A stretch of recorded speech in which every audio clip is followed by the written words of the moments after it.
అందరికీ హాయ్ అండి. Welcome to Sakhi sweet home. ఈరోజు వీడియో పాల ఐస్ క్రీమ్. ఇలా పాలు పంచదార ఉంటే చాలు, ఇలా ఎలాంటి క్రీమ్స్ లేకుండా ఇలా క్రీమీగా ఐస్ క్రీమ్ చేసి పెట్టండి. ఇంట్లో పిల్లలైతే చాలా ఇష్టంగా తింటారు. బయట కొనకుండా ఇలా ఇంట్లోనే చేసి పెట్టండి. చాలా అంటే చాలా బాగుంది.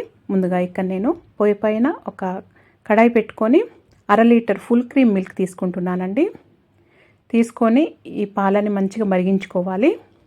ఈ 1/2 లీటరు 1/4 లీటర్ అయ్యే వరకు మరిగించుకోవాలి. ఇలా సైడ్స్ అంతా ఇలా అనుకుంటూ ఆ మీగడంతా పాలల్లోకి అనుకుంటూ ఇలా మరిగించుకోవాలి. పాలు చిక్కబడే వరకు మరిగించుకోవాలి. మంచి స్మెల్ వస్తాయండి. అంతవరకు మరిగించుకున్న తర్వాత ఇప్పుడు దీంట్లో ఒక 2 టేబుల్ స్పూన్ల చక్కెర వేస్తున్నాను. మీరు తినే స్వీట్ని బట్టి వేసుకోవచ్చు. నేనైతే 2 టేబుల్ స్పూన్లు వేసాను. కరెక్ట్గా సరిపోయింది. చాలా బాగుంది. ఒక 1 టేబుల్ స్పూను మిల్క్ పౌడర్ వేస్తున్నాను. ఇది ఉంటే వేసుకోవచ్చు, లేకపోతే లేదు. ఇది వేయటం వల్ల రుచి చాలా బాగుంటుంది. ఉంటే ఖచ్చితంగా వేసుకోండి.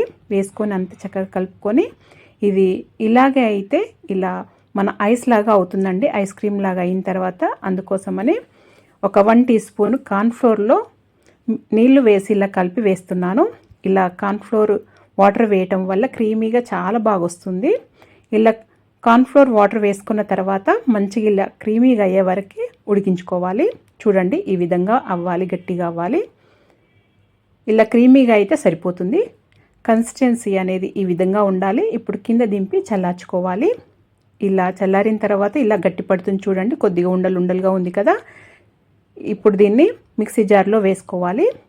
అలాగే వేసుకోవటం కంటే ఇలా మిక్సీ జార్లో వేసుకుంటే చాలా క్రీమీగా చాలా బాగుంటుందండి. ఇలా మిక్సీ జార్లో వేసుకొని చక్కగా మిక్సీ పట్టుకోవాలి. చూడండి, ఇలా మిక్సీ పట్టుకోండి. ఇలా మిక్సీ పట్టుకోవటం వల్ల మంచి క్రీమీగా చాలా బాగా వస్తుంది ఈ ఐస్ క్రీమ్ అనేది. ఇలా మిక్సీ పట్టుకొని నాకు ఇలా ఐస్వి ఇలాంటివి ఉన్నాయండి, ఐస్ క్రీమ్వి. మీ దగ్గర ఇలాంటివి ఏమి లేకున్నా కానీ మామూలుగా స్టీల్ చిన్న గ్లాసులు ఉంటాయి కదా, దాంట్లో అయినా వేసుకోవచ్చండి. ఇది నా దగ్గర ఉంది కాబట్టి దీంట్లో వేస్తున్నాను. దీంట్లో బ్యాటర్ ఎక్కువైతే మామూలుగా కుల్ఫీ అవి మౌల్డ్స్ ఉన్నాయండి, దాంట్లో కూడా వేసి పెట్టాను. అన్ని ఇలా వేసుకున్న తర్వాత పైన మీరు మామూలుగా ఏదైనా పేపర్ కానీ లేదా ప్లాస్టిక్ కవర్ కానీ పెట్టుకోవచ్చు. జస్ట్ ఇది ఐస్ క్రీమ్ పుల్లలు అనేటివి దీంట్లో పెట్టి చక్కగా అలాగే ఉండటానికని ఇది పెడుతున్నానండి పైన.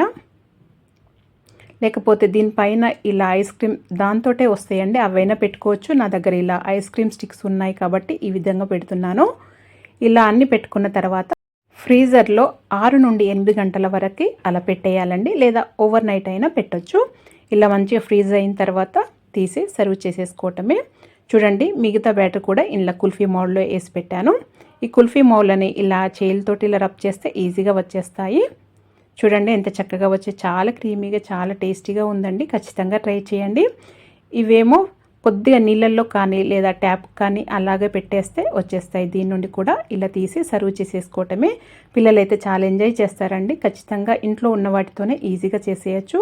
మరి మీరు కూడా ఒకసారి ఈ విధంగా ట్రై చేసి మీకు ఎలా వచ్చిందో నాకు తెలియచేయండి. మీకు కనుక ఈ వీడియో నచ్చినట్టయితే లైక్ చేయండి, షేర్ చేయండి, సబ్స్క్రైబ్ చేసుకోండి. Thank you for watching.